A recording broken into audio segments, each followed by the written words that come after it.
The unprecedented COVID-19 pandemic has been a harsh wake-up call for many of us. It has forced countries, corporates, and individuals to transform the way we live, work, and play.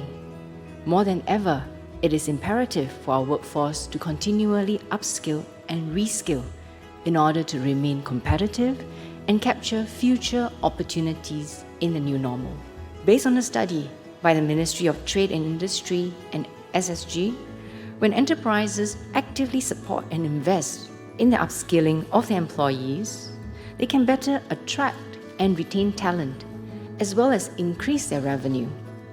The study found that for every 10% of the local workforce that companies supported for training each year, the company's revenue was about 0.7% higher on average for up to 3 years after training. The labor productivity of the firms was also higher at about 2.2% on average per year for 2 years. The results of the study are encouraging and provide evidence that investment in workforce training leads to positive business outcomes. For today's forum, we have several enterprises to share how they have been pivoting their business models and augmenting their employees' skill sets in tandem with their business transformation efforts. So this year's SkillsFuture Forum panel topic is Driving Business Transformation Through Skills Development, and we've invited a distinguished panel to discuss this.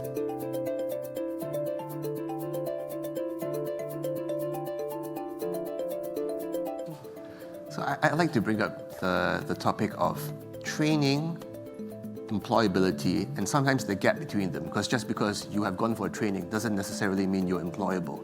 We've all witnessed the pandemic has changed the nature of work, and work has becoming more digital. And as society reopen, I think one of the key steps to a safe and successful economic recovery is to make sure there's an expanded access to digital skills to fill the new jobs. In last June, Microsoft announced a global skills initiative.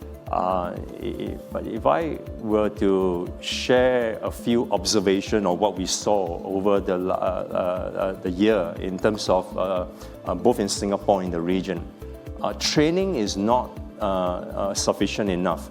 Most of them are also looking for career coaching and obviously organization support so that they can better assimilate into the workplace. Then on the other hand, the other observation is coming from the employers that we talk to.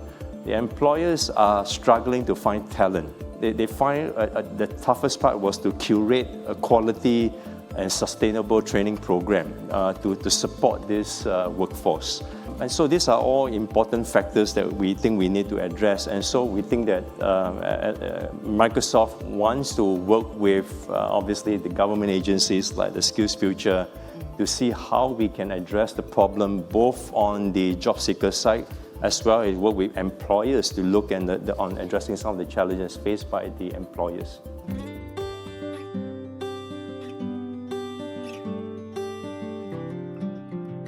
What's very clear is that, this is a permanent new normal.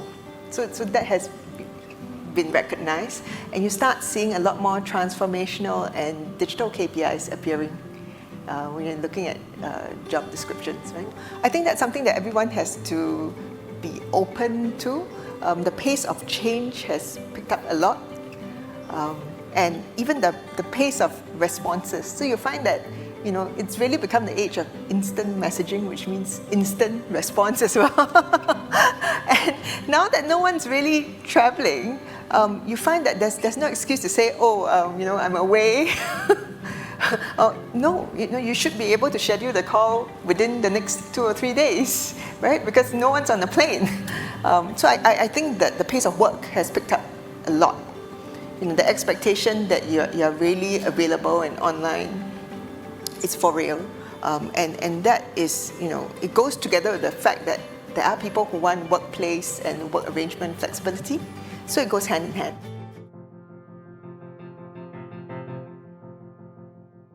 Have you encountered any unusual skills gaps that you had to plug in terms of combinations of skills? Have you been able to find them? Have there been challenges in terms of training people to fill them?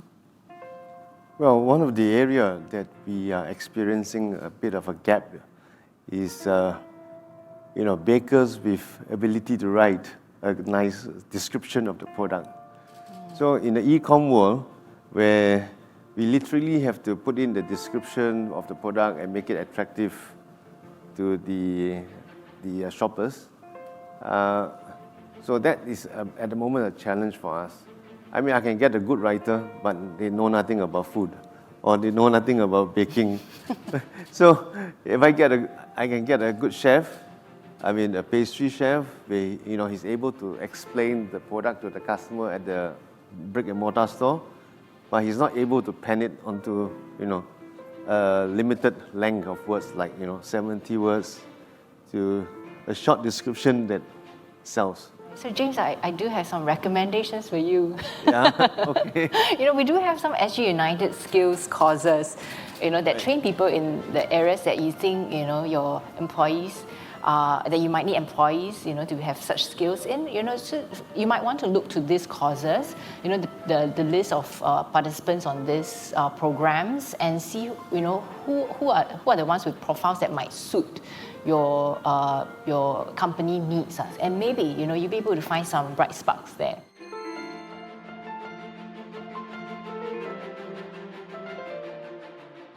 I think companies should look at transferable skills, if it's called soft skills, but there's a lot of transferable skills as well. So if you look at, I'll give you the example of Farhan. He used to be aircraft structure inspector. I mean, imagine the attention to details that he has in terms when he inspects aircraft. And these skills is so transferable to anything he does at Grab, making sure there's a proper checklist. When we roll out certain codes, it's properly checked and all these things. So I think there's definitely a lot of things that from one job can be transferred to another job. And I always tell my managers when they do recruiting, you hire for attitude, you train for skills.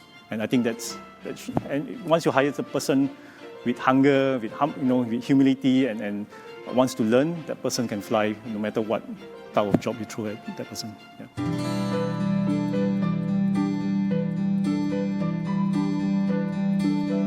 Yeah. I think it's important for each company to have a business development plan, a longer-term plan or goal, and from that develop a strategy on what kind of workforce it requires. And the answer really has to be all the time. Look at how and what to train the workforce in based on the company's strategic goal.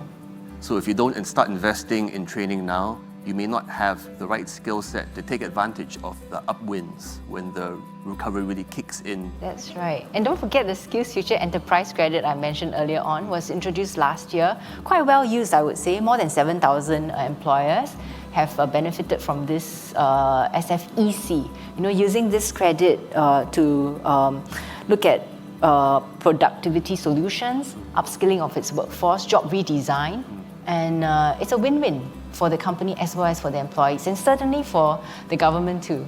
The pace of change has picked up so quickly that you cannot wait.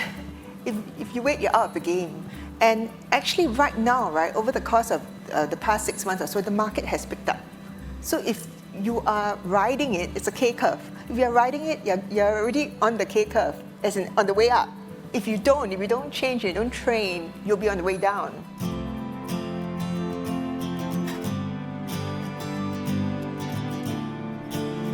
I think I will encourage our job seekers to be ready to deal with ambiguity. Because in the terrain that we are working in, sometimes you may not have all the answers up front. And be able to navigate through the uncertainty becoming a core skill in how to deal with limited information and yet keep your North Star clear on where you want to go. And I think that sort of agility is important. The other one which I think is important is the way how we learn. The environment should be safe for people to take risks and make mistakes so that people can learn from there. And when people make mistakes, it should be celebrated, not penalized. Then you can learn, then you learn faster also.